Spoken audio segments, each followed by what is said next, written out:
അപ്പോൾ ഇന്നൊരു തിരക്ക് പിടിച്ച ദിവസമാണ്. ഇന്നെൻ്റെ 5 മന്ത് അനോമലി സ്കാനിങ് ചെയ്യേണ്ട ദിവസമാണ്. അങ്ങനെ രാവിലെ തന്നെ സ്കാനിങ് സെൻറ്ററിലെത്തി. ഇവിടെ നമ്മൾ സ്കാൻ ചെയ്യുന്നതിന് മുന്നേ നേരത്തെ റിപ്പോർട്ടൊക്കെ ഇവിടെ കാണിക്കണം. അപ്പോൾ അതൊക്കെ ഒന്ന് റെഡിയാക്കി വെച്ച് കഴിഞ്ഞപ്പോഴത്തേക്കിനും അവരെന്നെ വിളിച്ചിട്ടുണ്ടായിരുന്നു. അപ്പോൾ എല്ലാവരും പറയുന്ന പോലെ 1-2 മണിക്കൂറൊന്നും എടുത്തില്ല. എനിക്ക് പെട്ടെന്ന് തന്നെ സ്കാനിങ് കഴിഞ്ഞു.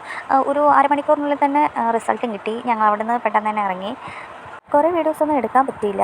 ഞങ്ങൾ നേരെ ഫുഡ് കഴിക്കാനാണ് പോയത്. ഫുഡൊക്കെ കഴിച്ച് കഴിഞ്ഞാൽ കുറച്ച് ബേക്കറി ഐറ്റംസൊക്കെ വാങ്ങിക്കഴിഞ്ഞ് നേരെ ഞങ്ങൾ വീട്ടിലോട്ട് പോകുന്ന സമയത്താണ് ചേട്ടൻ്റെ ഫ്രണ്ടിൻ്റെ വീട് വരെ ഒന്ന് പോകാമെന്നുള്ളൊരു പ്ലാനിങ്ങിലെത്തിയത്. അപ്പോൾ ഞങ്ങൾ നേരെ അങ്ങോട്ടാണ് പോയത്.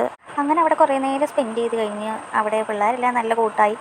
അങ്ങനെ അവിടെ നിന്ന് ഞങ്ങൾ ഇറങ്ങി ഫുഡൊക്കെ കഴിച്ചിട്ട് അത് കഴിഞ്ഞ് നേരെ ഞങ്ങളൊരു കസിൻ്റെ വീട്ടിലോട്ടാണ് പോയത്. അപ്പോൾ നമ്മളവിടെ എത്തിയപ്പോഴത്തേക്കും നമ്മുടെ കസിൻസും റിലേറ്റീവ്സും ഒക്കെ അവിടെ ഉണ്ടായിരുന്നു. അപ്പോൾ അവരുമായിട്ട് കുറച്ച് നേരം സംസാരിച്ചൊക്കെ ഇരുന്ന് കഴിഞ്ഞ് വെളിയിലോട്ട് ഇറങ്ങിയപ്പോഴത്തേക്കിനാണ് അവർ വളർത്തുന്ന മുയലിനെയൊക്കെ കണ്ടത്. അങ്ങനെ അതിന് ഈ പുല്ലും അതും ഇതൊക്കെ ഇട്ട് കൊടുത്തിട്ട് ഞങ്ങൾ തിരിച്ച് വീട്ടിലേക്ക് പോന്നു. അപ്പോൾ വീഡിയോ ഇത്രയേ ഉള്ളൂ. ഇഷ്ടമായിട്ടുണ്ടെങ്കിൽ ലൈക്ക് ചെയ്യാനും ഷെയർ ചെയ്യാനും കമൻറ്റ് ചെയ്യാനും സബ്സ്ക്രൈബ് ചെയ്യാനും മറക്കരുത്.